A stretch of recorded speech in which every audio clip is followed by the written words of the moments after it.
السلام عليكم ورحمة الله وبركاته.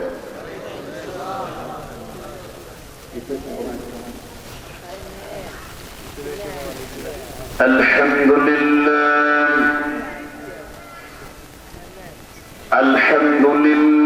نحمده ونستعينه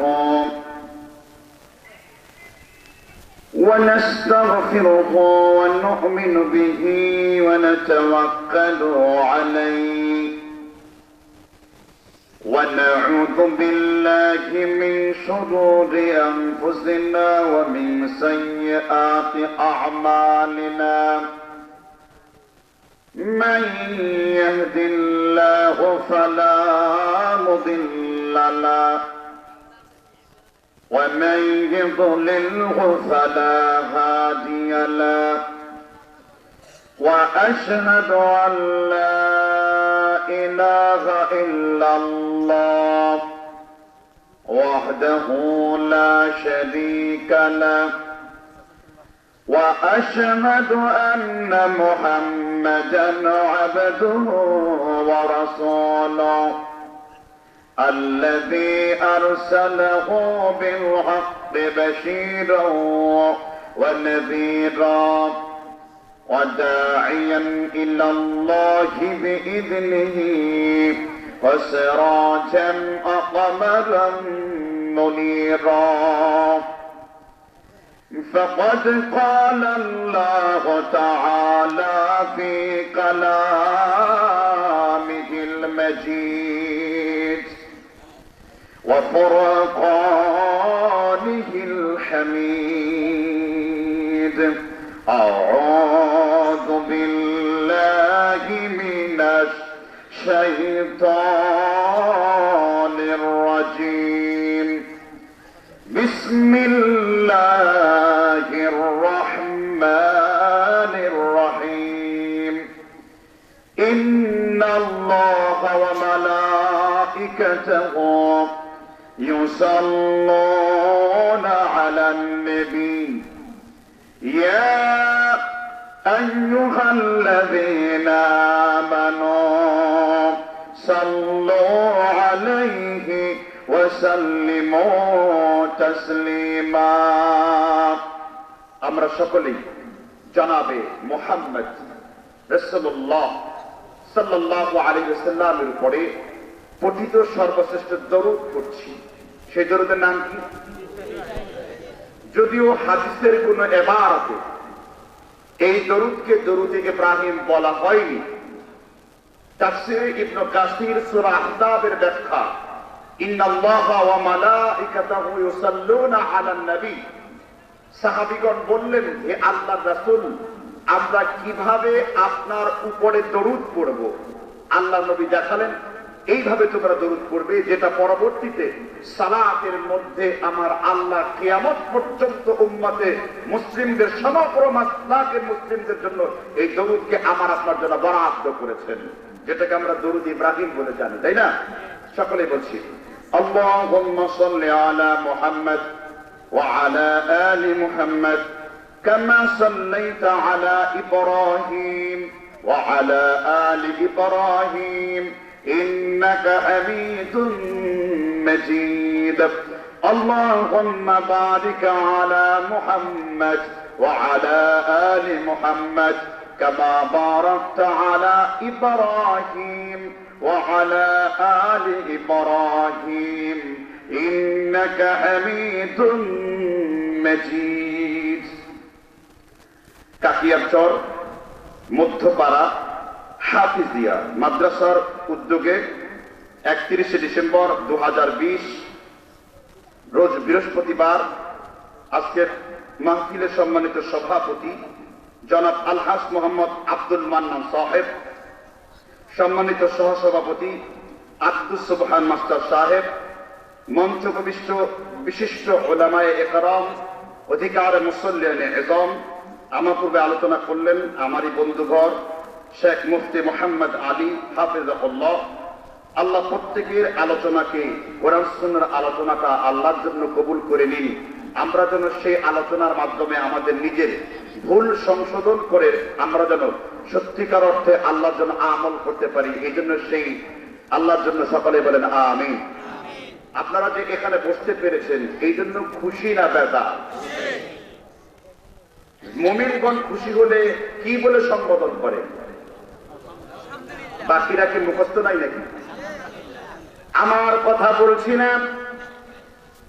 বুখারী মুসলিমের বর্ণনায় আল্লাহর হাবিব সাল্লাল্লাহু আলাইহি ওয়াসাল্লাম তিনি বলেছেন, যখনই আল্লাহর কোন গোলাম আলহামদুলিল্লাহ শুকর জ্ঞাপন করে, তামলাউল মিজান, এটা তোমাদের সওয়াবের যে দাঁড়িপাল্লা হয়, আলহামদুলিল্লাহ বলার কল্যাণে আল্লাহ শূন্য দাঁড়িপাল্লাকে আল্লাহ তাআলা সওয়াব দিয়ে পরিপূর্ণ করে দেন। বুখারীর 27 নম্বর বর্ণনায় আল্লাহর নবী বলেছেন, আফদালুয যিকর লা ইলাহা ইল্লাল্লাহ, আফদালুল দুআই আলহামদুলিল্লাহ। তোমরা যত জিকির করেছো আল্লাহর কাছে সব থেকে প্রিয় জিকির হলো লা ইলাহা ইল্লাল্লাহ। আর তোমরা যত দোয়া করেছো আল্লাহর কাছে সব থেকে দোয়ার শ্রেষ্ঠ দোয়ার নাম হলো আলহামদুলিল্লাহ। এজন্য অন্তর খুলে আল্লাহর জন্য শুকরিয়া জ্ঞাপন করে জোরে সোরে একসাথে সমসুরে বলি আলহামদুলিল্লাহ। ইমাম কুরতুবী রাহমাতুল্লাহ আলাইহি আল তাফসীর জামিউ লিল আহকামিল কুরআন 1 নম্বর খণ্ডের 8 নম্বর পৃষ্ঠা আলহামদুলিল্লাহ তাফসীর করেছেন। আলহামদুলিল্লাহ লিখতে 8টা অক্ষরের প্রয়োজন পড়ে। আল্লাহর কোন বান্দা, আল্লাহর কোন বান্দী যদি আল্লাহর শুকরিয়া জ্ঞাপন করে আলহামদুলিল্লাহ বলে, 7টা জাহান্নামের দরজা আল্লাহ বন্ধ করে দেন, আর আল্লাহ 8টা জান্নাতের নিয়ামতের দরজা ওই বান্দার জন্য আল্লাহ খুলে দেন। হাদিসে কুদসিতে আল্লাহ তাআলা বলেন, আশরাফু আসহাবিল হাদিস, পৃষ্ঠা নম্বর 7 লিখেছেন খতিব ইমাম বাগদাদি রাহমাতুল্লাহ আলাইহি। আল্লাহ তাআলা বলেছেন, ওয়াবি জালালি ওয়া কুদরতি ওয়া উলুহি ওয়া ইসতিফাই মাকানি, আল্লাহর জালালিয়াতের কসম, আল্লাহর সাম্রাজ্যের কসম, আল্লাহর বরত্বের কসম, তোমরা যখন আল্লাহর প্রশংসা গুণকীর্তন শুরু করে দাও, একজন আরেকজনকে সাহায্য করো, কন্ট্রিবিউট করো, তোমার কন্ট্রিবিউশন, তোমার অবদান থাকবে যে একজন মানুষকে তুমি সহায়তা করবে। ঠিক না ঠিক? আমার এই আয়াতের আলোকে আজকের আলোচনা হলো 2টি বিষয় নিয়ে কথা বলা। সর্বপ্রথম হলো আমি আল্লাহর হক, এটা সচরাচর আলোচনা হয়। সর্বপ্রথম আমি বান্দার হক নিয়ে কথা বলবো, যদি সময়ের বারাকা আমার তৌফিক আছে এরপরে আমি আল্লাহর হক নিয়ে কথা বলবো। আগে কার হক নিয়ে বলবো? হক পৃথিবীতে 2 রকম, একটা হলো হাক্কুল্লাহ আল্লাহর হক, আর হাক্কুল ইবাদা কার হক? বান্দার হক। আল্লাহর হককে আল্লাহ মাফ করে দেবেন ক্ষমা চাইলে। আল্লাহর সাথে কেউ অন্যায় করলে আল্লাহর কাছে ক্ষমা চাইলে আল্লাহ কি করে দেবেন? এই কথাটা আমার না, মিশকাত শরীফের হাদিস 1 নম্বর খণ্ড জিলদ আউয়াল 8 নম্বর পৃষ্ঠার 866 নম্বর হাদিস, মোল্লা আলী কারি মিরকাতুল মাফাতিহ 2 নম্বর ভলিউমের 286 নম্বর হাদিস। 2টা দলিল দিয়ে দিলাম। রাসূল বলেছেন, কে বলেছেন? وعن عبد الله بن عمر رضي الله عنه قال قال رسول الله صلى الله عليه وسلم, আব্দুল্লাহ ইবনে উমর বর্ণনা করেছেন, আল্লাহর নবী সাল্লাল্লাহু আলাইহি ওয়াসাল্লাম তিনি বলেছেন, যখনই আল্লাহর সাথে পাপ করে আল্লাহর কোন বান্দা তওবা করে, আত-তাইবি মিনাজ যামবি কামাল্লা জামবালাহু, আল্লাহর সাথে গুনাহ করে যদি কোনো আদম সন্তান মাপ চায়, আল্লাহ রাব্বুল আলামিন এই গুনাহ থেকে তওবা করার কারণে আমার আল্লাহ তার পেছনের সমগ্র গুনাহ মাফ করে তাকে জন্মভূমির শিশুর মতন পবিত্র বানায়া দেন। আত-তাইবি মিনাজ যামবি কামাল্লা জামবালাহু, আদম সন্তান গুনাহ থেকে আল্লাহর কাছে তওবা করেছে, আল্লাহ তার সব গুনাহকে কি করে দেন? শুধু তাই না, আল্লাহ রাব্বুল আলামিন সহিহুল মুসলিম 1283 নম্বর বর্ণনায় বলেছেন, ইন্নাল্লাহা আযজা ওয়া জাল্লা ইয়াকবালু তাওবাতা মা লাম ইউগারগির, আদম সন্তানের মৃত্যুর গড়গড় আসার পূর্ব পর্যন্ত আদম সন্তানকে আল্লাহ তাআলা তওবার অবকাশ দেন। আল্লাহ তাআলা প্রত্যেকদিন আদম সন্তানের গুনাহগুলা মাফ করার জন্য তিনি দিনের বেলায় দুইটা হাত বের করে দেন। রাতের বেলায় কারা গুনাহ করেছো আজকে ক্ষমা চেয়ে নাও। আবার রাতের বেলায় দুইটা হাত বের করে বলেন উদউনি আস্তাজিব লাকুম, আমি আল্লাহকে ডাকো, আমি আল্লাহকে ডাকলেই তোমার ডাকে আমি আল্লাহ অবশ্যই সাড়া দিয়ে দেব। আল্লাহকে ডাকলে আল্লাহ কি করে দেবেন? মাফ করে দেবেন, আল্লাহর হক। কিন্তু বান্দার হক আল্লাহ কখনো কি করবেন না? মাফ করবেন না। তো এক নাম্বার বান্দার হক নিয়ে আজকে আলোচনা শুরু করি নাকি? আমার কথাগুলো বুঝতে পারছেন? প্রথম বান্দার হক হলো কোন মানুষের টাকা, কোন মানুষের পয়সা বা কোন মানুষের কোন মাল, কোন সম্পত্তি হারাম ভাবে আত্মসাৎ করা। কিভাবে আত্মসাৎ করা? আল্লাহ তাআলা আদম সন্তানকে কত ভালোবাসেন এই ব্যাপারে মিশকাত শরীফের 1 নম্বর হাদিস, মুসলিম শরীফের 17 নম্বর হাদিস, বুখারী শরীফের 49 নম্বর হাদিস, লু'লু ওয়াল মারজানের 42 নম্বর হাদিস।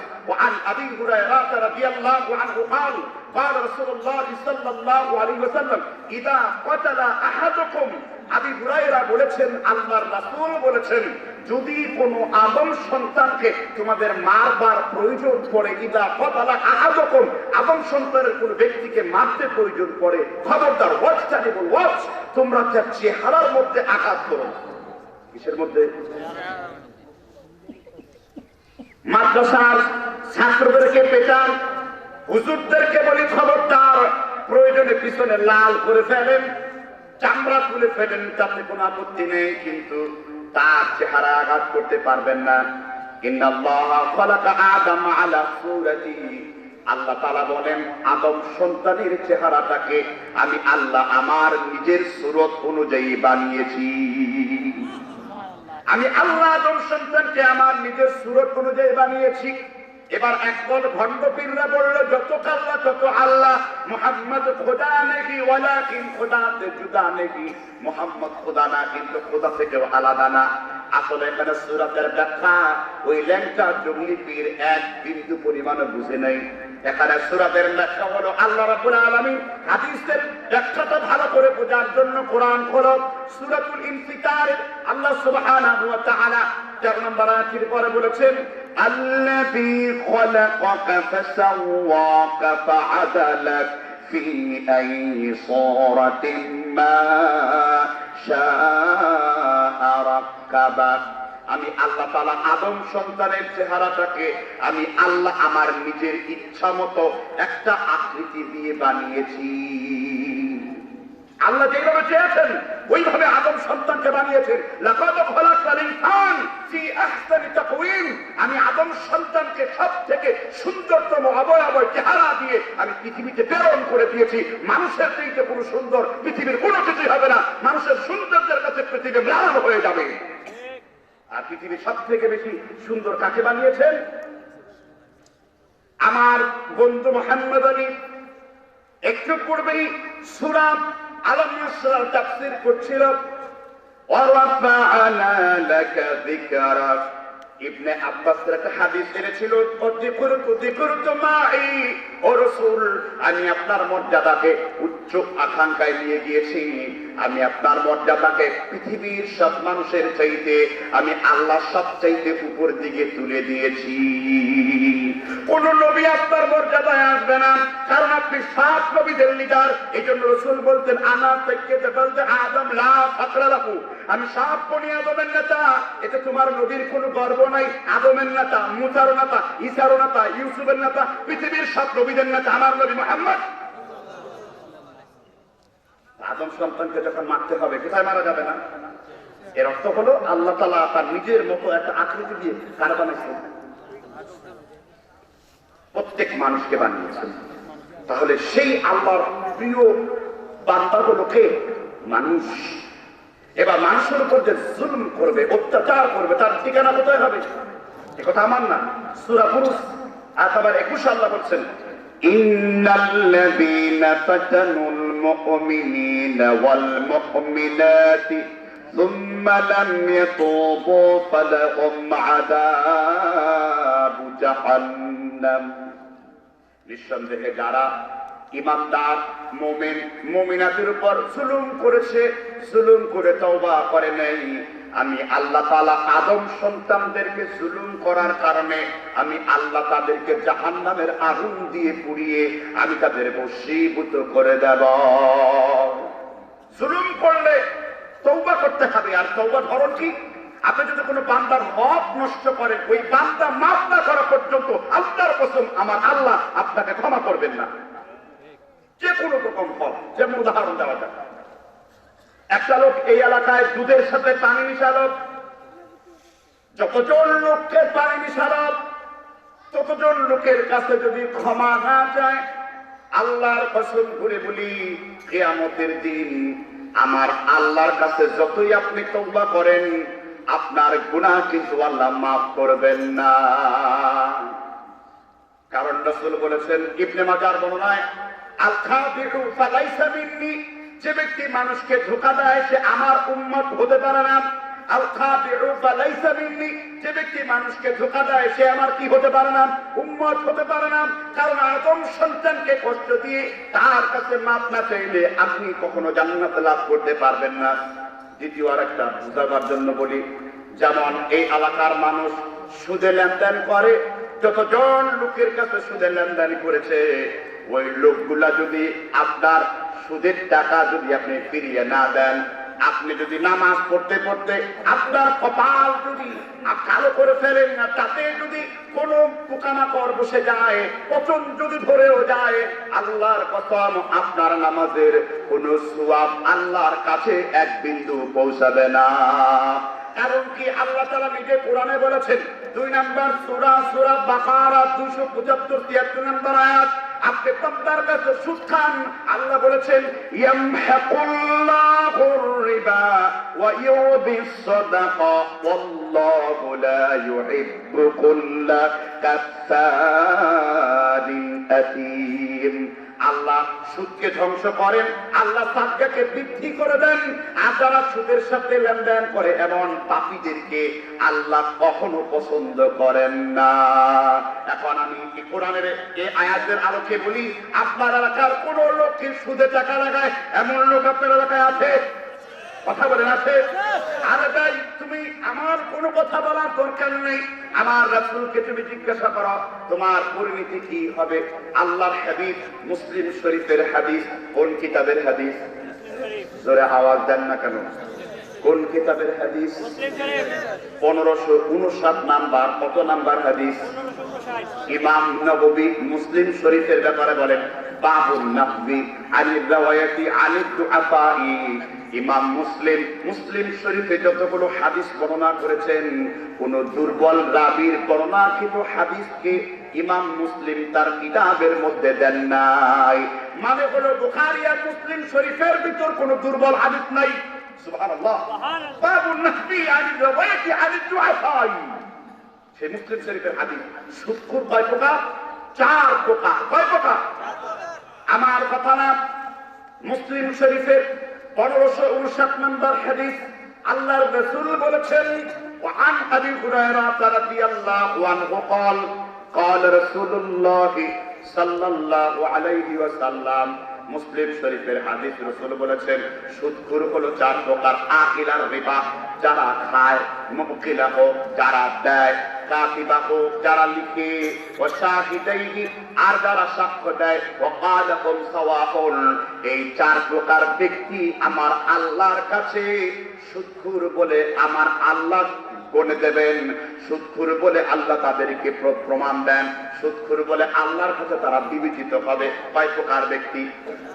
জোরে মনে হয় বুঝেন নাই, একটু জোরে আওয়াজ লাগায় বলেন, কয় প্রকার ব্যক্তি?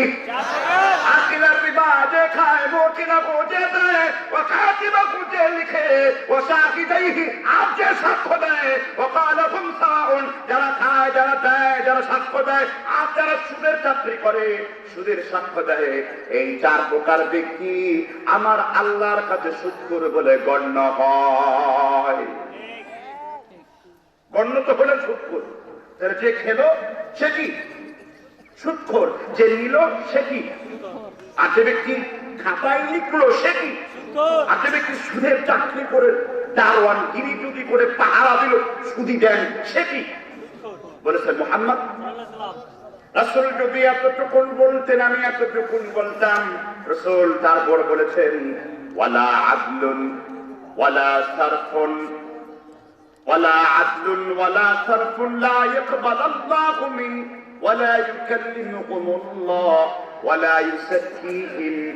আল্লাহ সুদখোরের, সুদের লেনদেনকারী, সুদের চাকরিকারী কোন ফরজ, কোন নফল, কোন রোজা, কোন হজ, নাফিলাতান, হাজ্জাতান, উমরাতান, নফল রোজা, নফল হজ, ফরজ নামাজ, ফরজ রোজা আমার আল্লাহ কোনো কিছুই কবুল করবেন না। রাসূল তারপর বলেন ইয়াখরুজু মিনাল ইসলামি কামা তাখরুজু মিন শারাতিল আজিজ। মহিলারা রুটি তৈরি করার সময় যেমনি ভাবে মাথা চুল যেমন রুটির মধ্যে পড়ে যায়, ওই রুটি থেকে চুলকে টান দিলে যেমন বের হয়ে যায়, আল্লাহর হাবিব বলেছেন সুদখোরকে আমার আল্লাহ এর থেকে দ্রুত গতিতে ইসলাম থেকে একেবারে বের করে দেবেন। আমি তো রাসূলের হাদিস বললাম, ওয়ালা আদলুন ওয়ালা সারফুন, তার ফরজ, তার নফল, তার রোজা, তার হজ, তার উমরা, তার কোনো কিছু আল্লাহর কাছে পৌঁছবে না। ইয়াখরুজু মিনাল ইসলাম কামা তাখরুজু মিন শারাতিল আজিজ। মহিলারা রুটি তৈরি করার সময় ওই আটার মধ্যে চুলকে টান দিলে যেমন বের হয়ে যায়, সুদখোর এর থেকে দ্রুত ইসলাম থেকে বের হয়ে যাবে। এমন লোক আপনার এলাকায় আছে কিনা আমার জানা নাই। আমি তাদেরকে স্পষ্ট করে বলি, সুদখোর প্রায় একদিন সমান সমান কয় ঘন্টা হয়? একদিন সমান কয় ঘন্টা? 24 ঘন্টা সমান সমান কত মিনিট? বলতে পারলেন না? ভালো করে শুনে নিন। একদিন সমান 24 ঘন্টা, একদিন সমান 24 ঘন্টা, 24 ঘন্টা সমান সমান 1440 মিনিট। 1440 মিনিট মায়ের সাথে জিনা করার গুনাহ এই 4 প্রকার ব্যক্তির আমল নামার ভিতর আমার আল্লাহ লিখে দেন। মাকে উলঙ্গ করে জিনা করা 24 ঘন্টা, এটা হালাল না হারাম? যে ব্যক্তি সুদের চাকরি করলো 24 ঘন্টা মায়ের সাথে জেনা করলো, সুদ খেলো 24 ঘন্টা মায়ের সাথে জেনা করলো, সুদ দিল মায়ের সাথে জেনা করলো 24 ঘন্টা, রাত এসকা এনজিও টেনজিও ফেনজিও পেনজিও যত রকমের সুদের লেনদেন আছে মায়ের সাথে 24 ঘন্টা জেনা করলো। বলেছেন আমার নবী মুহাম্মদ। হুজুর এই কথা বললেন কি করে? দলিল যদি দিতে না পারি জুতো নিক্ষেপ করবেন, গাল কেটে দেব। ডান গালে 32টা 16টা খুলে ফেলবেন, আবার বাম গাল থাপ্পড় দিয়ে 32টা খুলে ফেলবেন। আর যদি হাদিস আপনাকে দেখিয়ে যেতে পারি তাহলে আল্লাহর ওয়াস্তে সুদ খেয়ে চিরজীবনের জন্য বাদ দিয়ে দেবেন। পারবেন ইনশাআল্লাহ? আল্লাহর হাবিব বলেছেন, আমার কথা না, সুনান আবু দাউদের 1330 নম্বর, সুনান ইবনে মাজাহ 1520 নম্বর, মুসান্নাফ ইমাম আব্দুর রাজ্জাক সামাআনি 10044 নম্বর, মুসান্নাফ আবি শায়বা 8032 নম্বর, জামিউল হাদিস আল্লামা জালালউদ্দিন সিয়ুতি হাদিসটি সংকলন করেছেন 34044 নম্বর। আমি প্রায় 7টা কিতাবের দলিল আপনাকে দিলাম। এবার আল্লাহর হাবিব বলেছেন, ওয়া আন জাবির ইবনে আব্দুল্লাহ রাদিয়াল্লাহু আনহু قال قال رسول الله। যে লোকেরা রাসূলের দরুদ পড়লেন না, এই লোকগুলার চাইতে কৃপণ, এই লোকগুলার চাইতে গুস্তাখী আমার নবীর সাথে দ্বিতীয় কোনো ব্যক্তি নেই। আমার হাবিবের নাম শুনলে সাথে সাথে কি পড়বেন? সেটা বলেন, কি পড়বেন? আমি কোন নেতার নাম বলি নাই, আমি কোন কয়াগাছির নাম বলি নাই, আমি কোন খান্দির নাম বলি নাই। আমি বলেছি আমার নবী মুহাম্মদ রাসূলুল্লাহর কথা সাল্লাল্লাহু। জাবির ইবনে আব্দুল্লাহ বলেছেন, আল্লাহর নবী সাল্লাল্লাহু আলাইহি ওয়াসাল্লাম তিনি বলেছেন, ইন্নার রিবা সালাসাতু সাবউনা বাব। সুদের গুনাহের দরজা হলো 73টা। কয়টা দরজা? 73। আবার বলছি, ইন্নার রিবা সালাসাতু সাবউনা বাব। আল্লাহর হাবিব বলেছেন সুদের গুনাহের দরজা হলো 73টা। হুবান আইসারুহা সর্বনিম্ন দরজা হলো সুদখোর তার মাকে ধরলো, মায়ের কাপড় খুললো, মাকে উলঙ্গ করলো এবং মায়ের সাথে জেনা করলো। সুদখোর কাকে ধরলো? মাকে ধরলো। মাকে কি করলো? জেনা করলো। আর পূর্বেই বলেছি সুদখোর কয় প্রকার? 4 প্রকার। মুসলিম শরীফের 1559 নাম্বার হাদিস বলে শুনিয়েছি, কি শোনাই নাই? এবার যে লোকটা সুদ খেলো, সুদের চাকরি করলো, সুদের লেনদেন করলো, সুদের এনজিওতে চাকরি করলো, এই লোকটার আমল নামায় 24 ঘন্টা মায়ের সাথে 1440 মিনিট গুনাহ হতেই থাকলো, জেনা হতেই থাকলো। আল্লাহর কসম করে বলি, তোমার মায়ের সাথে জেনা করে তুমি তোমার আল্লাহ পর্যন্ত পৌঁছতে পারবা না। লাইসা সাহিবুকুম হুনাকা, আল্লাহ পর্যন্ত পৌঁছতে পারবা না, তুমি সাধক হতে পারবা না। একটু জোরে বলুন ঠিক কিনা? আপনি তো আল্লাহ পর্যন্ত পৌঁছতে পারলেন না,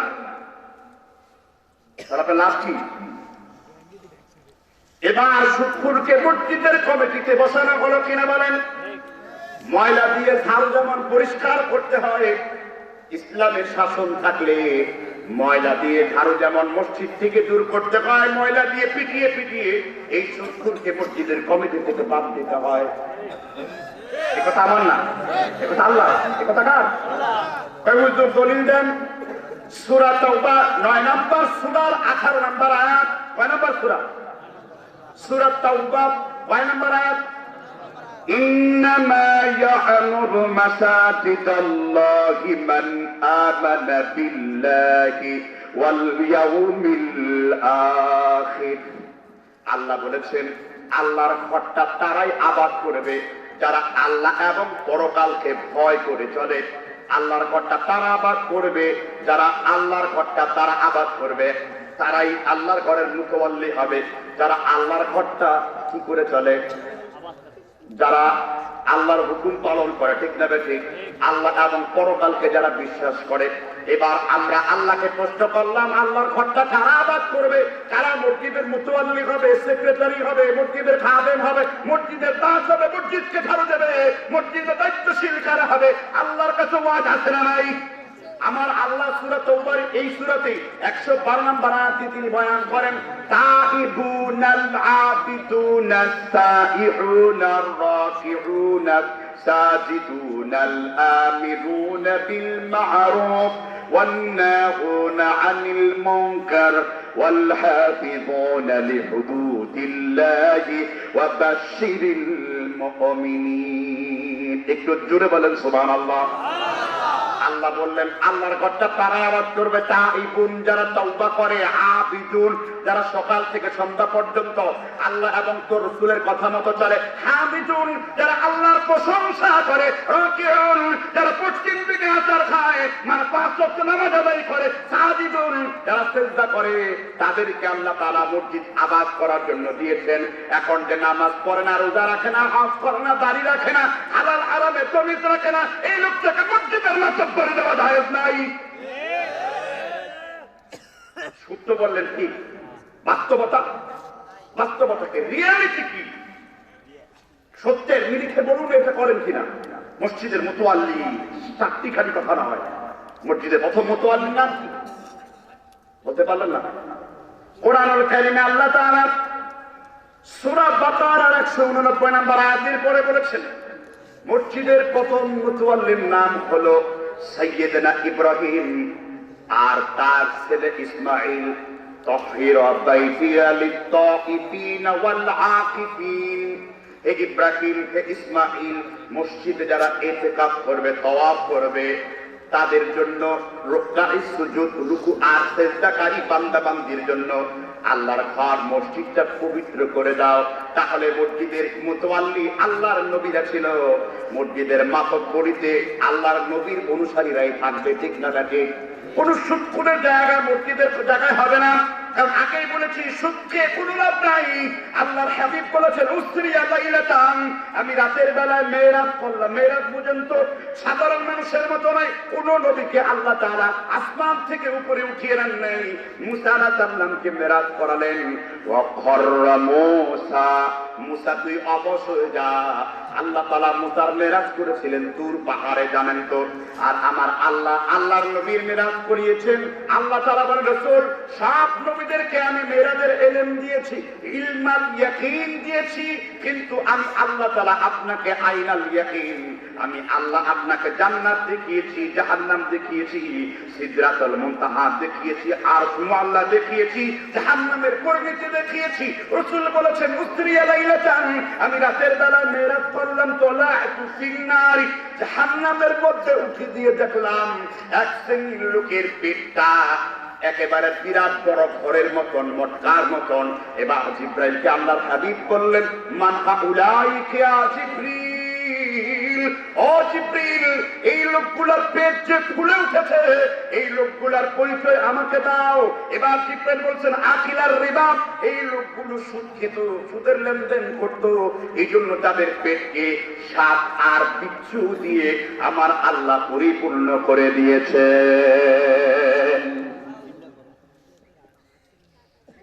পেটের মধ্যে কি আছে? মুয়াজ্জিন যখন বলে হাইয়া আলাস সালাহ, এর আগে দৌড়ায় টয়লেটের মধ্যে। মুমিন দৌড়ে মসজিদ, এখানে পেট এত উঁচু, কারণ দুনিয়াতে উঁচু থাকে, ঘুষখুরে পেট গুলো দেখেন না কত বড়। ওরে পেট কি, ওরে বাবারে বাবা, পেট মনে হয় কয়দিন আগে একটা পেট কুর মরছে না দেওয়াল বাগি, পেট পটকা মাছের মতো বুঝতে বুঝতে ফটফট করে 70 বছরে ফটকা করে ফুটে গেছে। ঠিক না ঠিক? ওরে যে মুসলমান মনে করে ও টাটকা দেই না, ওরে যে কাফের মনে না করে ও টাটকা কাফের। ওর মতো এত ভণ্ড পীর বাংলাদেশের দাঁতদাল ছাড়া, দাঁতদালের পরেই হলো এই শয়তানের অবস্থা। এইরকম বড় পেট হবে একটু দেওয়ালবাগের পেটটা দেখে নেবে। জাহান্নামের পেট তো আর তুলনা দিয়ে বোঝানো যায় না। তো দেওয়ালবাগের পেট দেখে সুদখোররা ভাববেন যে এইরকম ফুলতে পারে জাহান্নামে। দুই একজন উদাহরণ দিয়ে আল্লাহ আমাদের জন্য দেখিয়ে দিয়েছে। কথা মনে হয় বুঝলেন? এবার সুদখোরকে আল্লাহ জাহান্নামে দিলেন। জাহান্নামের নাস্তা করানো হবে কিনা বলেন? আল্লাহ তাআলা সুদখোরের ব্যাপারে সূরা মাআরিজের মধ্যে তিনি আলোচনা করেছেন সুদখোর হারামখোরকে কেমন নাস্তা করানো হবে। وَسُقُوا مَاءً حَمِيمًا فَقَطَّعَ أَمْعَاءَهُمْ, তাদেরকে জাহান্নামের গলিত টকবকে তামার মিশ্রিত পানিগুলো যখন খাইয়ে দেওয়া হবে, وَسُقُوا مَاءً حَمِيمًا فَقَطَّعَ أَمْعَاءَهُمْ, তাদের পেটের নারী পুরুগুলোকে আমার আল্লাহ পেঁচিয়ে একেবারে লন্ড বন্ড করে দেবেন। সুদখোররা চিৎকার করে বলবে, আল্লাহ একটু পানির ব্যবস্থা করে দাও, সামান্য একটু কুলির পানি আমরা দেব জাহান্নামকে ঠান্ডা করে দেওয়ার জন্য। আল্লাহ তাআলা জাহান্নামের দারোগা মালিককে বলবেন পানি দাও, তবে এরকম সাধারণ পানি নয়। আল্লাহ তার কথাও কোরআনে দিয়েছেন, তুম্মা সুব্বু ফাওকা রাসিহি মিন আযাবিল হামীম, গরম টকবকে তামার গলিত পানিগুলো সুদের সাথে লেনদেনকারী, সুদের সাথে জড়িত ব্যক্তির মাথার ভিতর আল্লাহ ঢেলে দেবেন। তাদের মাথার মগজগুলো বের হতে হতে একেবারে ভাতের মারের মতন পড়ে যাবে। নাভিটা ঝুলতে ঝুলতে একেবারে, নাভিটা ঝুলতে ঝুলতে একেবারে জিহ্বাটা ঝুলতে ঝুলতে নাভি পর্যন্ত চলে আসবে। চিৎকার করে বলবে, আল্লাহ জাহান্নামের আযাব একটু কমিয়ে দাও। এবার আল্লাহ মালিককে বলবেন, ওয়ালাকুম মাকামিউ মিন হাদিদিন কুল্লামা আরাদু আন ইয়াখরুজু মিনহা মিন গাম্মিন উঈদু ফিহা, জাহান্নামের ফেরেশতা মালিক এমন জুড়ে লোহার গাদা দিয়ে মারবেন।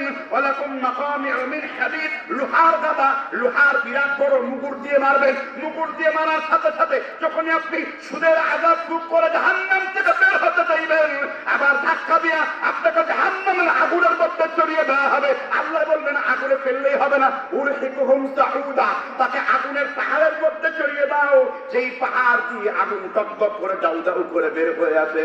এবার আল্লাহ তাআলার কাছে বলবেন, আল্লাহ আমাদেরকে বের করে দাও, আল্লাহ আমাদের আযাব কমিয়ে দাও। আল্লাহ বলবেন, না, কুল নারু জাহান্নাম আশাদ্দু হাররান লাউ কানু ইয়াফকাহুন, ও আগুন দুনিয়ার জমিনের চাইতে 70 গুণ আরো তুমি ভারী হয়ে যাও। সুদখোরের চামড়াগুলো কে বলছেন? কুল্লামা নাদিজাত জুলুদুহুম বাদদালনাহুম জুলুদান গায়রাহা, কুল্লামা নাদিজাত জুলুদুহুম বাদদালনাহুম জুলুদান গায়রাহা। তবে পুরাতন চামড়াগুলোকে নতুন করে বাজাও। হাদিসে বুখারী মুসলিমের মধ্যে এসেছে, সুদখোর হারামখোর বেঈমানদের দাঁত হবে এক একটা উহুদ পাহাড়ের সমান, তাদের চামড়া হবে 70 হাত লম্বা। হাত লম্বা। আমি আপনার সাথে কোনো ইচ্ছা করি নাই, বলার দরকার নেই, আমি কোরআনের আয়াত বলছি, এগুলোর সনদের দরকার নেই, সরাসরি কোরআনের আয়াত। তাহলে সুদের সাথে লেনদেন করবেন, কে কি হাত তুলে দেখান। সেই লোকগুলা ইতিমধ্যে উঠে যাচ্ছে, তুই একটা মাস সুদের সাথে লেনদেন আসবে না নাই, কতক্ষণ বসে থাকা যায়? কতক্ষণ সহ্য হচ্ছে না, তাই না? তারা ধৈর্য হারিয়ে ফেলেছে। ধৈর্য হারানোর দেখো তো কি রাসূল বলেছেন, কুল্লু লাহমিন নাবাতা সুহদিন ফান্নারি আওলা বিহি, সুদখোরকে উপর করে জাহান্নামের মধ্যে দিয়ে দেওয়া হবে। মুসনাদ আহমদ হাদিস নম্বর 27044 নম্বর। সুদখোরকে কোথায় দেওয়া হবে? তাহলে বান্দার হক এত সোজা না। মহাকবি আল্লামা ইকবাল বিশাল বড় কবি ছিলেন। আমার দেশে রবীন্দ্রনাথ ঠাকুরকে বিরাট বড় কবি বলা হয়। রবীন্দ্রনাথের মতন জঘন্য কবিতা পৃথিবীর অন্য কোন রাম ছাগল এখন পর্যন্ত লেখে নাই। জঘন্য কবিতা। আমার পরনে যাহা চায় তুমি তাই চাই গো, তোর পরাণে কি চায়? কি চায়? লুচ্চামিয়া ভণ্ডামি তারা কি চায়?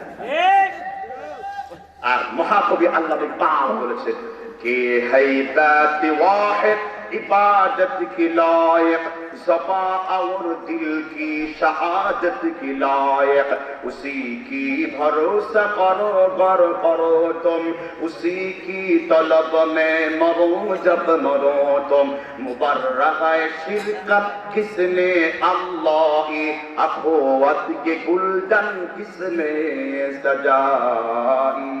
সুবহানাল্লাহ কইবেন না? মহাকবি আল্লামা ইকবাল লেখাপড়া করতেন পৃথিবীর সর্বশ্রেষ্ঠ ইউনিভার্সিটির একটি। তিনি যখন ক্যামব্রাইজ ইউনিভার্সিটিতে লেখাপড়া করেন, একজন বন্ধু তাকে দাওয়াত দিয়ে বললেন, বন্ধু ঘর আমার বাসায় তোমাকে দাওয়াত দিলাম। তিনি ঘরের মধ্যে ঢুকতে দেখলেন হাদা ফাদলে রাব্বি, এটা আল্লাহর দানের গাড়ি। ইকবাল জিজ্ঞাসা করলেন, তুমি কি পেশা করতে? ভাই আমি ব্যাংকে সুদ রেখে সুদের লেনদেন করে সুদের মহাজন হয়ে আমি অনেক মানুষকে খাইয়ে দিয়েছি, এখন আমি লিখেছি আল্লাহর দানের গাড়ি।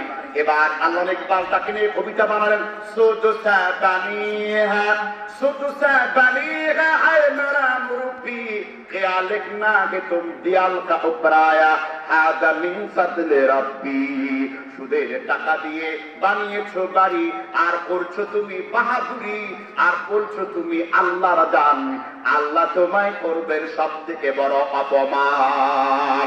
আল্লাহর নবী সুদখোর সম্পর্কে বলেন, ও সুদখোর, ও সুদের সাথে লেনদেনকারী, লাম তুকবালু সালাতা 40, যে ব্যক্তি চাওনা বরাবর সুদ খায় তার 40 দিনের ইবাদত আল্লাহ কবুল করেন না। কয় দিনের ইবাদত? 40 দিন।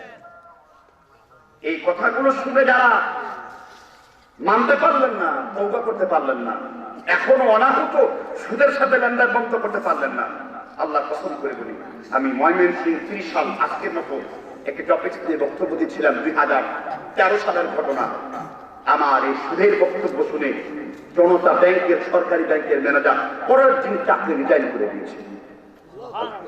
সুবহানাল্লাহ, আলহামদুলিল্লাহ বলুন না। এই লোকটার বউটাকে তালাক দিয়েছে, এই লোকটার বাবা তাকে ঘর থেকে বের করে দিয়েছে, কারণ জানেন একজন সরকারি ব্যাংক ম্যানেজারের বেতন এখন প্রায় লক্ষাধিক টাকার বেতন, ঠিক না?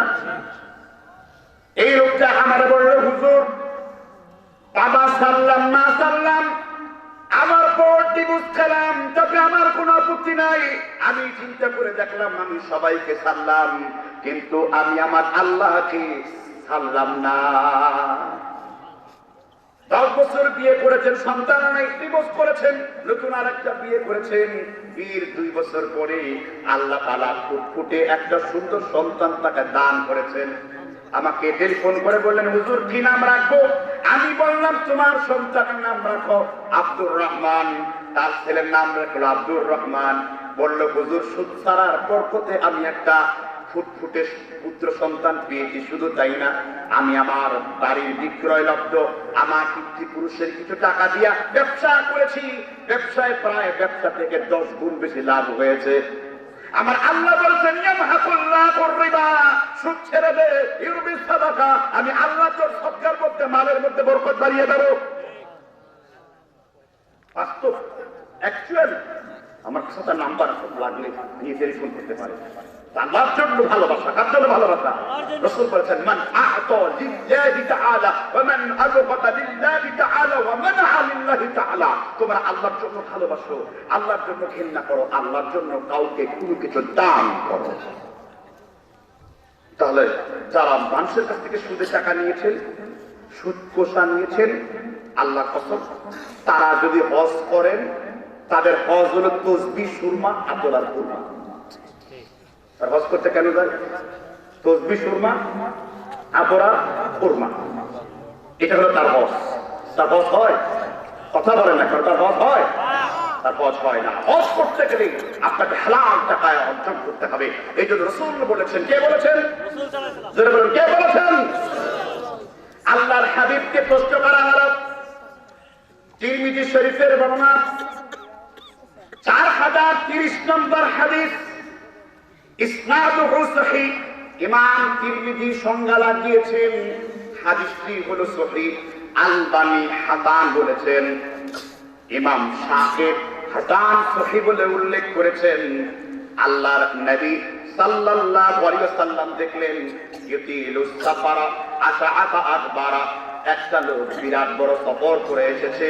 সফর করার পরে তার হাতটা আল্লাহর আকাশের দিকে দিয়ে বলেছে, আল্লাহ তুমি আমার গুনাহগুলোকে মাফ করে দাও। আল্লাহর হাবিব বলেছেন, ইউতিলুস সাফারা আশআআতা আকবারা ইয়ামুদ্দু ইয়াদাইহি ইলাস সামাই ইয়া রাব্বি ইয়া রাব্বি ইয়া রাব্বি। আল্লাহর আকাশের দিকে হাত তুলিয়ে বলেছে, আল্লাহ তুমি আমার গুনাহকে মাফ করে দাও। রাসূল বলেছেন, এই লোকটা যত দোয়া করেছে আমার আল্লাহ তার দোয়া কবুল করে না। সাহাবাগণ বলেন, আল্লাহর হাবিব কেন কবুল হয় না? রাসূল বলেছেন, ওমা তাআমুহু হারামুন, এই লোকটা যা খেয়েছে তা হারাম। ওয়া মালবাসুহু হারামুন, এই লোকটা যা পরিধান করেছে তা হারাম। ওয়া বুদ্দিয়া বিল হারামুন, চুলের গোড়া থেকে পায়ের গোড়ালি পর্যন্ত যত ইনকাম আছে সব হলো হারামের উপরে। সুতরাং এই লোকটার দোয়া আল্লাহর আকাশের উপর যায় না। এই জন্য সুদের যারা চাকরি করো, চকলেট বিক্রি করে খাও, দুধ বিক্রি করে খাও, পালা বিক্রি করে খাও, লাভ তোমার কম হবে।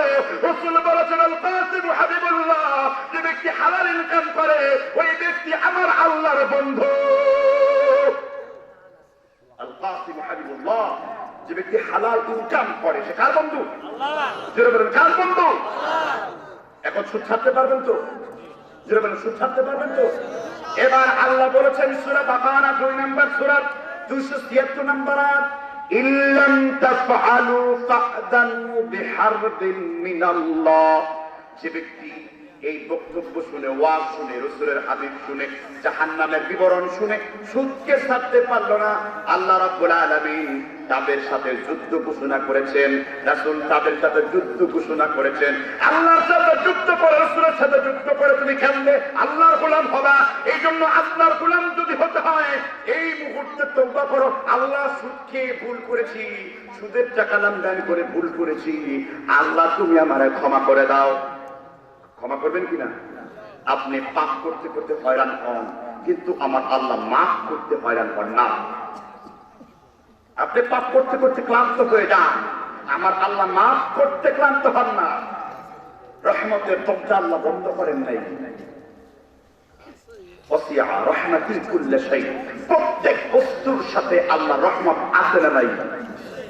আল্লাহ তাআলা বলেছেন যে তোমরা ফিরে এসে প্রত্যাবর্তন করো, আমি আল্লাহ তোমাদের ক্ষমা করে দেব। তুবু ইলাল্লাহি জামিআন আইয়ুহাল মুমিনুনা লাআল্লাকুম তুফলিহুন। তোমরা সকলেই মিলে যদি আল্লাহকে প্রত্যাবর্তন করো, তাহলে সুদের সাথে এই যে বান্দার হক মেরে খেয়েছেন যে সমস্ত ব্যক্তিরা, কে কে আর সুদ খাবেন না? হাত তুলে আল্লাহকে দেখান। আল্লাহ আমাদের কবুল করুন, আমিন। আমি গল্প বলেছি, কেচ্ছা বলেছি, হাদিস বলেছি, অনুবাদ করেছি, নাম্বার বলেছি, ইবাদত বলেছি, কোরআন বলেছি, অনুবাদ করেছি, নাম্বার করেছি, কোরআনের অনুবাদ করেছি, শেষ। আর আমার কোনো বক্তব্য এখানে নাই।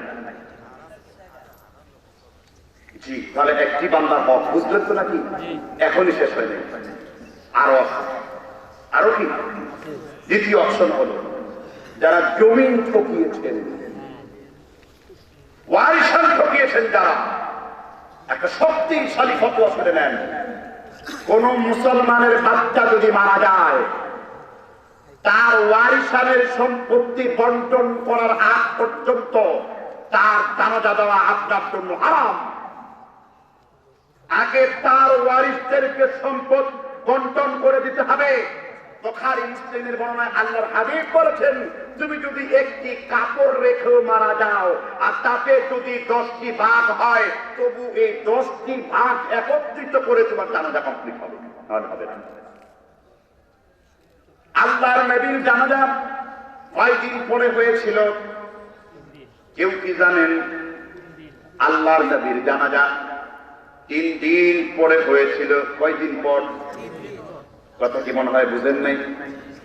আল্লাহর নবীর সাহাবারা চিন্তা করলেন, আল্লাহর নবীকে কিভাবে গোসল দেব? কাপড় চোপড় খুলে তার কাপড়ের ভিতরে কি পানি দেব, নাকি কাপড়ের উপরে পানি দিয়ে দেব? মিশকাতের কেরামতে আউলিয়া অধ্যায়ের 7022 নম্বর হাদিস। আল্লাহ তাআলা সাহাবীদের ঘুম দিয়ে দিলেন।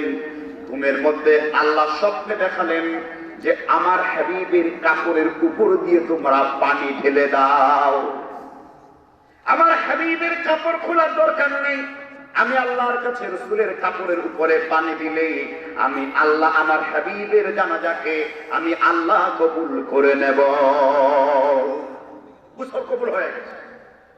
3 দিন পর্যন্ত রাসূলের দাফন নাই। নবীদের কোন সম্পত্তির ওয়ারিশ হয় না। নবীদের ওয়ারিশ হলো তার খেলাফত। খেলাফতে আলা মানহাজুন নবুয়া, নবুয়তির আদলে কে হবে খলিফা, এটা নির্ণয় করতে কয়দিন সময় লেগে গেল? লোকেরা বলে ওমর হবে খলিফা, লোকেরা বলে আলী হবে খলিফা, লোকেরা বলে উসমান হবে খলিফা। ওমর বললেন না, আমার নবী বলেছেন আরহামু বিউম্মতি উম্মতি আবী বকর। আমার নবীর সবথেকে রহমত প্রাপ্ত যেই সাহাবা, আল্লাহর নবীর পরে যার মর্যাদা, তিনি হলেন আমার আল্লাহর নবীর সাহাবা আবী বকর রাদিয়াল্লাহু। জুড়ে বলেন ঠিক কিনা? আবী বকর রাদিয়াল্লাহু তাআলা আনহুকে খলিফা বানানো পর্যন্ত 3 দিন পর্যন্ত তার দাফন হইল না। এবারে এলাকার লোকদেরকে বলি, বোনদেরকে যে ঠকিয়েছো, বোনদেরকে যে ওয়ারিশ দাওনি, কেন দাওনি? বাবা মরে গেছে, 1 দিন দেরি করা যাবে না। যদি 1 দিন দেরি করে বোনদেরকে বলবো ওই ভাইদেরকে কোর্টের মধ্যে মামলা দিয়ে তার কাছ থেকে ওয়ারিশ বুঝিয়ে নাও। রাসূল বলেছেন যে ব্যক্তি তার পৈত জায়গার জন্য মারা যায়, ওই ব্যক্তি আল্লাহর কাছে শহীদ হয়ে যায়। যে ব্যক্তি বন্ধু ওয়ারিশ ঠকিয়েছে, এখনো চাইনি কেন? যদি তোমার পাপ ঠকায় তুমি ওয়ারিশ দিয়ে দাও। তুমি যদি ওয়ারিশ ঠকাও, আল্লাহর কসম, তুমি গজবে গজবে তোমার কবরটাকে জাহান্নামের আগুনে পরিণত করে দেওয়া হবে। কোথায় পেয়েছো বান্দাকে ঠকানো? মানিক চাচা আশিদ্দাম মিনাল আরদি যুলমান। কেউ যদি 1 বিঘত পরিমাণ, 1 কিব্বা পরিমাণ জমি ঠকায়, তাহলে কিয়ামতের দিন তার গলায় 7 তবক জমি ঝুলিয়ে দেওয়া হবে। কত জমি তুমি খাও, খেয়ে নাও, কোনো লাভ নাই, কোনো লাভ নাই। হজ করে লম্বা দাড়ি রেখে কোনো লাভ নাই। এরার মুখ তোমার থেকে সুন্দর দাঁড়িয়ে আছে। তোমাকে অবশ্যই বান্দার হক সুস্পষ্ট করে আদায় করতে হবে। জানা যায় দাফন দেওয়ার পূর্বেই তোমার বোনদের, ভাইদের, বাবার হককে ফুটিয়ে দিতে হবে। কথা মনে হয় বুঝলেন নাই? হয় আপনার দেশে, আপনার দেশে আমল করেন আপনারা? কেন করেন না? মনে করেছেন এমনি ছেড়ে দেওয়া হবে, হিসাব নেওয়া হবে না? কি বলেছেন আপনি? যদি জীবনটা ওয়ারিশবিহীন কাটাতে হয়, তাহলে ফাদাইলুল কিলাব হাসান বসরি বলেন কুকুরের মতো জীবন যাপন করো। কুকুর মরে গেলে যেমন তার কোন ওয়ারিশ নাই, আপনি ওইরকম বিশ্ব দুনিয়াকে সবকিছু আখিরাতের জন্য সবকিছু দান করে দেন, আপনার কোনো ওয়ারিসের দরকার নেই। কিন্তু ওয়ারিস যদি থাকে, এটাকে ন্যায্য বন্টন করা জায়েজ না না জায়েজ? এই কোরআনে একটি সূরা ওয়ারিস দিয়ে শেষ করেছেন আল্লাহ, সূরা নিসা। আল্লাহ তাআলা এই ওয়ারিসের সম্পত্তিটা অন্য কোন সূরায় আলোচনা করতে পারতেন না? কথা বলেন না কেন? আল্লাহ চাইলে কোরআনুল কারীমের অন্য কোন সূরায় সম্পত্তি বন্টনের কথা তিনি বলতে পারতেন, কিন্তু আমার আল্লাহ সব সূরা সমূহের মধ্যে যাচাই বাছাই করে মহিলাদের সূরার মধ্যে কেন ওয়ারিসের আলোচনা করলেন? আল্লাহ তাআলা ভবিষ্যতের খবর জানেন কি জানেন না?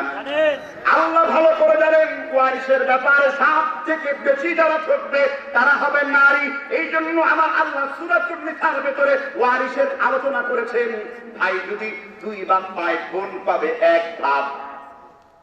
ভাই যদি 2 ভাগ পায়, বোন কয় ভাগ পাবে? তাহলে এবার আপনি বলেন, ওয়ারিস দিয়েছেন আপনার মেয়েকে, দেন, আপনি তো মারা গেলেন, আপনার ভাই তো ন্যায্য বন্টন করেনি। আজকে এই বক্তব্য যা অন্য উপরে যাবে, যদি আপনার বোন আপনাকে কোর্টে মামলা করে আপনার কাছ থেকে জোর করে টাকা আদায় করে, আপনার বোনের এই মামলা হালাল, আপনার বোনের এই মামলা হালাল। আপনার বোন যদি সম্পত্তির জন্য আপনার সাথে লড়াই করে, আর এই লড়াইয়ে যদি আপনার বোন মরে যায়, তাহলে আপনার বোন এবং বোন জামাই শহীদ হিসেবে আল্লাহর সাথে মিলিত হবে। আপনি বুঝলেন বিষয়টা? রাসূল বলেছেন, যে ব্যক্তি ওয়ারিস বুঝলো সে ইসলামের 36 অংশ বুঝে গেল। সুবহানাল্লাহ। বাড়িতে বউর কাছে যেয়ে বলতেন, খুব কষ্ট লাগতেছে না শুনতে? ওয়ারিস তার আবার হজ করতেছে, আয় আল্লাহ আমাকে ক্ষমা করে দাও। ফেরেশতা বলল, পাজি তুই মর আগে তো তোর ক্ষমা করা যাবে। ক্ষমা আগে, ওয়ারিস বন্টনের নীতিমালা ইসলাম থেকে নিতে হবে। তাহলে এই একটি হক নিয়ে কথা বললাম, কথা মনে হয় বুঝেন নাই। জ্ঞানী যারা বুঝে তারা শুধু ইশারায়, অজ্ঞানীকে বুঝানো যায় না দারোগার লাঠির গুতায়। এই কথাটা শুনেছিলাম আমি যখন জামিয়া রহমানিয়া কাফিয়া জামাতে পড়ি। 7 মসজিদের মাঝখানে একজন ভিক্ষুক ভিক্ষা করে আর গান গায়, জ্ঞানী যারা বুঝে তারা শুধু ইশারায়, অজ্ঞানীকে বুঝানো যায় না দারোগার লাঠির গুতায়। আমি গানটা মুখস্থ করে ফেলেছি, আর গানটার মধ্যে, ওই কথার মধ্যে সত্যতা আছে না নাই? এই জন্য বললাম, জ্ঞানীদের জন্য ইশারা দরকার। মুখ করে যদি কিলান কিটান আঙ্গুল যেমন করে কোতাম, তারপর ভালো হইতো। টাটকা ইবলিস শয়তানের মুড়ি, শয়তানের মুড়িতে ওয়ারিস কথা, শয়তান টাটকা শয়তান, ইবলিস ওর মুখ দিয়ে কথা বলে, যেগুলো ওয়ারিস কথা। নামাজ পড়, কিতাব নামাজ তোমার, তুমি ওয়ারিস থেকে এসো। সবাই লিল মুসাল্লিন ওয়ালা ইয়াহুদ্দু আলা তুআমিল মিসকিন, মিসকিনটা খেয়েছো, তুমি মুসল্লিদেরকে ঠকিয়েছো। তোমার আজিদাল কুরবা হাক্কাহু ওয়াল ইয়াতামা ওয়াল মাসাকিন ওয়াবতাস সাবিল, তুমি বুঝবে কি তোমার নিকটাত্মীয় হক আদায় করো নাই? তাহলে হকের ব্যাপারে সাবধান হওয়া দরকার আছে না নাই? আর কেউ কোনোদিন কোন বোনকে, কোন ভাইকে ওয়ারিস ঠকাবেন না। এমন কে কে 2 হাত আল্লাহকে তুলে দেখান। আল্লাহ আমাদের কবুল করুন, জোরে বলেন আমিন। এবার বান্দার হক। বান্দার হকের আরেকটা গুরুত্বপূর্ণ হক হলো পিতা মাতার হক। এখানে 2টা অংশ আছে, সন্তানের হক, পিতা মাতার হক। মনে হয় ওয়াজ শুনতে খুব খারাপ লাগতেছে, কিন্তু আমি তো কিছু লোককে দেখছি সরাসরি ইবলিস শয়তান গুতায় এখান থেকে বের করে দিয়েছে। কারণ বোনরে ঠকাইছে, কুত্তো দন্ডের মতন খাইছে। তা খায় না শিয়াল বিড়াল শুয়োরে, তা খায় আমার বড় বড় কুকুরে, তাই না?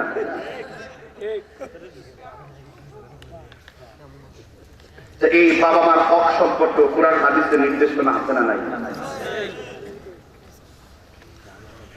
আল্লাহর নবীর মুসলিম শরীফের বর্ণনা, ওমর ইবনুল খাত্তাব রাদিয়াল্লাহু তাআলা আনহুর জামানায় বৃষ্টি নাই, বৃষ্টির জন্য খুব প্রয়োজন। ওমর বললেন, তোমরা ওয়াইস কুরুনিকে খুঁজে বের করো, কারণ আল্লাহর হাবিব বলেছেন ওয়াইস কুরুনি যদি কোনো দোয়া করে আমার আল্লাহর সাথে সাথে তা কবুল করে নেবেন। কি নাম বলেছেন? যারা নিয়ে মাজার পূজারীরা বানাইছে, আলীর জুব্বা নাকি ওয়াইস করুনিরা তুলে জুব্বা দিচ্ছে। আলী কয় আমার না দিয়ে ওয়াইস করুনি দিচ্ছেন কেন? পুরা বাউলদের শয়তানি। এগুলো ইমাম যাত্রাটা, এগুলো বেঈমান যাত্রা। এগুলো কি যাত্রা?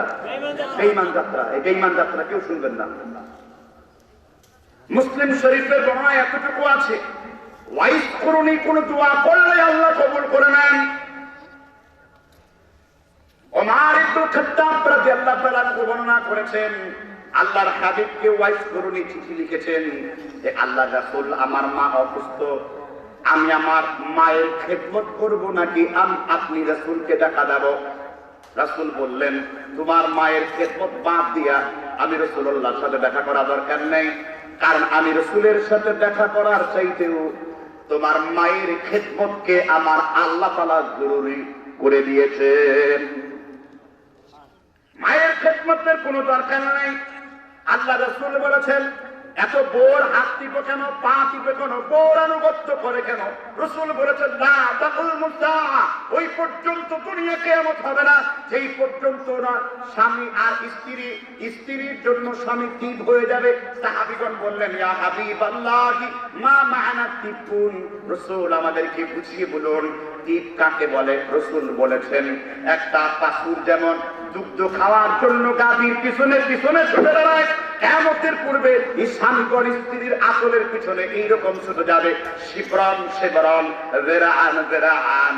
তারা স্ত্রীকে অনুকরণ করতে করতে তাদের গজে গজে, তাদের ভাজে ভাজে, তাদের পেছনে পিছনে একেবারে ঘোড়ায় ঘোড়ায়, মাথায় মাথায় তারা স্ত্রীর পিছনে চলে যাবে। পিতামাতার হকের কোনো খবর নাই, বড় বুড়ি হয়ে গেছে।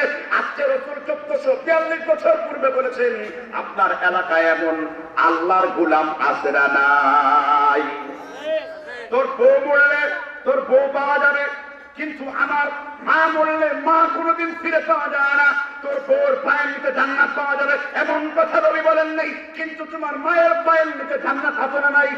আমার কথা বুখারী শরীফ আদাবুল মুফরাদ 1802 নম্বর হাদিস। রাসূল বলেছেন, রিদা লিল্লাহি ওয়া ফি রিদাল ওয়ালিদি ওয়া সুখতিল্লাহি ওয়া ফি সুখতিল ওয়ালিদি। পিতামাতা খুশি তো আল্লাহ খুশি, পিতামাতা নারাজ তো আল্লাহ নারাজ। রাসূল বলেছেন, পিতামাতার খেদমত বাড়িয়ে দাও, রাদাকা হাইতু লা ইয়াহতাসিব। পিতামাতার খেদমত করলে আমার আল্লাহ তাআলা এমন এমন জায়গা থেকে তোমাকে রিজিক দান করবেন, তুমি তা কোনোদিন কল্পনাও করতে পারবা না। রিয়াদুস সালিহিন 1467 নম্বর হাদিস। কেউ যদি পিতামাতার খেদমত করে, মিন কুল্লি দিকিন মাখরাজা ওয়া মিন কুল্লি হাম্মিন, আল্লাহ তোমার অন্তরের সংকীর্ণতা দূর করবেন, আল্লাহ তোমার বুঝাকে একেবারে সহজ করে দেবেন। রাযাকা হাইতু লা ইয়াহতাসিব, এবং আল্লাহ সুবহানাহু ওয়া তাআলা পিতামাতার খেদমতের বরকতে এমন এমন জায়গা থেকে তোমার জন্য রিজিক দান করবেন তা তুমি কল্পনাও করতে পারবে না। রিজিক বাড়াতে চাইলে কার খেদমত বাড়াবেন? জোরে বলেন। রিজিক বাড়াতে চাইলে কার খেদমত বাড়াবেন? মা এবং বাবা। রিজিক বাড়াতে চাইলে কার খেদমত বাড়াবেন? কিন্তু মা বাবার খেদমত না বাড়িয়ে অমুক পীরের কাছে, অমুক মাজারের কাছে, অমুক বাবার কাছে, অমুক ল্যাংটা পীর, দুর্গা পীর, দরগা পীর, হাজরত রওয়া, মুশকিলে কোথা, থানায় মিল্লা, বকায়া বিল্লাহ, মুজাদ্দেদে জামান, কুতুবে দাওরান, শাহ সুফি, মাহবুবে খুদা, পীরে খুদা হাক্কানি, গায়েসর ফুলকানি, পীরে খুদা ফুটফুটানি, ওর পায়ে তোমার কি? ওর পায়ে তোমার কি? ওর পায়ে তোমার কিচ্ছু নাই। আর তোমার মা যদি তোমাকে অভিশাপ দেয়, এখান থেকে কেউ ফিরাতে পারবে না। ইমাম বুখারীর নাম শুনেছেন তো? কে কে শুনেন নাই হাত তুলে দেখান। সবাই শুনেছেন তো? ইমাম বুখারী 18 বছর পর্যন্ত চোখে দেখেন না। কিসে দেখেন না? 18 বছর পর্যন্ত তার মা তার জন্য দোয়া করেছেন, আল্লাহ আমার ছেলে ইসমাঈলকে তুমি চোখের দৃষ্টি ফিরিয়ে দাও। আল্লাহ তাআলা 18 বছর পরে তাহাজ্জুদের নামাজে তার মায়ের দোয়াকে আল্লাহ কবুল করে নিয়েছে। 18 বছর তাহাজ্জুদের মা বাবার দোয়ার বরকতে ইমাম বুখারী চোখে দেখতে পেলেন। চোখে শুধু দেখেন নাই, কোরআনের পরে সর্বশ্রেষ্ঠ হাদিসের কিতাব তিনি সংকলন করলেন। ইমাম বুখারী একটা হাদিস লিখে ঘুমিয়েছেন, ইস্তেখারা করেছেন। স্বপ্ন যুগে আল্লাহর পক্ষ থেকে ইশারা এসেছে, হে বুখারী তুমি এরপরে দ্বিতীয় হাদিসটি সংকলন করতে পারো। কার দোয়া? মায়ের। কথা বলে না, কার দোয়া? মায়ের। পীরের দোয়া। যারা মুরগির রান না দিলে অখুশি হয়, যারা মোটা অঙ্কের বান্ডিল না দিলে পীর শয়তানের পীর হয়ে যায়। এই জন্য এগুলো পীর সামনে, এগুলো পেশা। এগুলো কি পেশা? পিঠির মধ্যে ইসলামের কোনো কিছু নাই। তোমার মা বাবা সব থেকে বড় পীর। আল্লাহর কোরআন তোমাকে নির্দেশ দিয়েছে, স্ত্রী তোমার জন্য ভালোবাসে, স্ত্রীর ভালোবাসার হক একটু করে বলবো। আল্লাহ তাআলার আদেশ শোনা আপনার জন্য হালাল না হারাম? আল্লাহ সূরা বানী ইসরাঈল 25 নম্বর আয়াতের মধ্য থেকে বলেছেন, ওয়া ক্বাদা রাব্বুকা আল্লা তা'বুদু ইল্লা ইয়্যাহু ওয়া বিল ওয়ালিদাইনি ইহসানা ইম্মা ইয়াবলুগান্না ইনদাকাল কিবারা আহাদুহুমা আও কিলাহুমা ফালা তাকুল লাহুমা উফ ولا تنهرهما وقل لهما قولا كريما واخفض لهما جناح الذل من الرحمة وقل رب ارحمهما كما ربياني صغيرا। কার কথা বললাম? একটু জোরে বলেন, পিছনের লোকেরা জোরে বলেন, কার কথা বললাম? আল্লাহ বলেছেন কথা দাও, আল্লাহর ইবাদত করবে, ওয়াবিল ওয়ালিদাইনি ইহসানা, পিতামাতার প্রতি ইহসান করবে, উফি ওয়ালা তানহারহুমা। ইব্রাহিম নাকঈ তাফসীর করেছেন, নখের নিচে যেমন সামান্য ময়লা থাকে, এই পরিমাণ বেয়াদবি পিতামাতার সাথে করবা না, চোখরা নিয়ে কথা বলবা না। ওয়াকফিদ লাহুমা জানাহাদ দুল্লে, তোমার অন্তরে যত রকম মহব্বত আছে, তোমার যত শক্তি আছে, তোমার ভালোবাসা আছে, তোমার পিতামাতার জন্য ওয়াকফিদ লাহুমা জানাহাদ দুল্লে মিনার রাহমা, তুমি তোমার সাত রহমত, তুমি তোমার সাত সম্মান ঢেলে দাও পিতামাতার কাছে, তুমি তোমার সমস্ত কিছু ঢেলে দাও, তাদের সাথে সৎ ব্যবহার করো। এবার ওমর ইবনুল খাত্তাব নাম শুনেছেন তো? ওমরের নাম শুনেছেন তো? ছোট সাহাবা না বড় সাহাবা? রাসূল বলেছেন, আমার পরে কেউ যদি নবী হতো সে হতো কে? যারা বলেন সে হতো কে? এবার ইবনুল খাত্তাবের বড় ছেলে আব্দুল্লাহ ইবনে উমর, কি নাম বলেছি? আব্দুল্লাহ ইবনে উমরকে ওমর বললেন, তোমার এই স্ত্রীকে তালাক দাও, তোমার স্ত্রী তোমার জন্য এখন আর প্রযোজ্য না। ইবনে ওমর ওমরের কথা একটু মন খারাপ করলেন, রাসূলের কাছে গেলেন, রাসূল আমার বাবা ওমর বলেছে আমার বউকে পরিবর্তন করার জন্য। রাসূল বলেছেন, ইয়া ইবনে ওমর লি জান্নাতে বাব, জান্নাতের দুইটা দরজা আছে। কয়টা দরজা আছে? বাবু আবুহা ওয়া উম্মুহা, একটি দরজার নাম হলো আব্বা, আরেকটা দরজার নাম হলো আম্মা। এখন তুমি কোন দরজা দিয়ে যেতে চাও? তোমার বাবা ওমর যা বলেছেন তোমার তাতে কোনো অধিকার নাই। আনতা মালুকা ওয়া ওয়ালাদুকা, আনতা মালুকা ওয়া ওয়ালাদুক, তুমি তোমার মাল তোমার সম্পত্তি কোনটাই তোমার নয়। রাসূল বলেছেন পুরাটাই হলো তোমার বাবার। তুমি তোমার মাল, তোমার সন্তান, তোমার সম্পত্তি পুরোটাই তোমার কি? এই জন্য বাবাকে বাপ বলা এটাই উচিত। দাদাকে কি বলা উচিত? দাদারে কি বলা উচিত? বিভ্রান্তকর কথা দিলেন, আমি বলি নাই। মুহাম্মদ রাসূলুল্লাহ সাল্লাল্লাহু আলাইহি ওয়াসাল্লাম হুসাইনকে বলতেন আমার পুত্র। কার পুত্র? কার পুত্র বলতেন? রাসূল একদিন তার চাদর মেলে দিলেন, দুই চাদরের নিচে হাসান আর হুসাইন ধরে আসলেন। রাসূল বলেন, হাদানে ইবনায়া, এই হাসান আর হুসাইন হলো আমি রাসূলুল্লাহ সাল্লাল্লাহু আলাইহি ওয়াসাল্লামের পুত্র সন্তান হয়। সুবহানাল্লাহ। তারপর রাসূল বলেছেন, তোমার রেহানাতা ইয়া মিনাদ দুনিয়া, হাসান আর হুসাইন হলো তোমার বিশ্বনবীর প্রিয় সুগন্ধি। আনাস ইবনে মালিক উবাইদুল্লাহ ইবনে জিয়াদের দরবারে দাঁড়ায় আছেন। হুসাইনের প্রায় 11 জন ভাই ছিল। হুসাইনের কয় ভাই? লেখাপড়া মুখ্যগুলো দিলে পড়ে না জানি না। হুসাইনের কয় ভাই? 11 ভাই। কয় ভাই ছিল হুসাইন? আলী 4টা বিয়ে করেছিলেন, 4 পরে 11টি সন্তান হয়েছিল। কয়টি সন্তান? আব্বাস ইবনে আলী, হাসান হুসাইনের পরে যে ভাইয়ের নাম মুসলিম ইবনে আলী, ওমর ইবনে আলী, উসমান ইবনে আলী, মুকাররম ইবনে আলী, আর তারপরে আপনার এসেছে মুহাম্মদ ইবনে আল হানাফিয়া, যার বর্ণনায় 8-10টি হাদিস বুখারী মুসলিমে আছে। এই আনাস ইবনে মালিক যখন দেখলেন উবাইদুল্লাহ ইবনে জিয়াদের দরবারে 6টি ভাইয়ের মাথা কারবালার ময়দানে হুসাইনের সাথে তার আর 6 ভাই সেখানে শাহাদাত বরণ করেছিলেন, তখন উবাইদুল্লাহ ইবনে জিয়াদ হুসাইনের চেহারাকে বারবার দাঁড়িয়ে দেখছিলেন, বলছিলেন কি সুন্দর বদন। আনাস ইবনে মালিক বলেন, ইত্তাকিল্লাহ ইয়া উবাইদুল্লাহ, মাদ্দানার বেটা, হারামজাদার পুত্র উবাইদুল্লাহ। কার পুত্র? হারামজাদার পুত্র। এই উবাইদুল্লাহর বাপ ছিল জিয়াদ। আবু সুফিয়ান কাফের অবস্থায় এক মেয়ের সাথে জেনা করেছিল।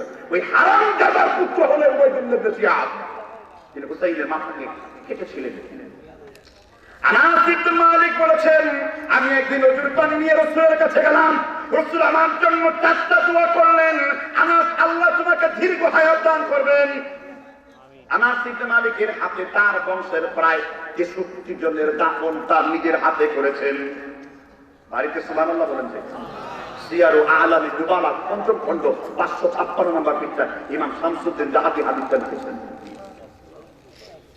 এবার যখন হুসাইনের চেহারা দেখলেন, আনাস ইবনে মালিক বলেন, ভয় করছো উবাইদুল্লাহ? আল্লাহর কসম করে বলি, 5 জন ব্যক্তির চেহারা আমার নবীর মতন ছিল। কয়জন ব্যক্তির চেহারা?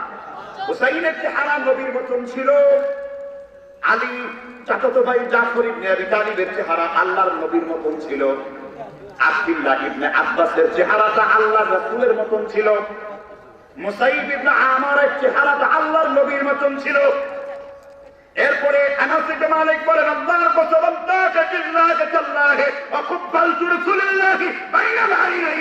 আমি আনাস ইবনে মালিক দেখেছি আমার রাসূল জান্নাতীকে কুলে নিয়ে তার 2 কপালের মধ্যে চুমু খেয়েছেন।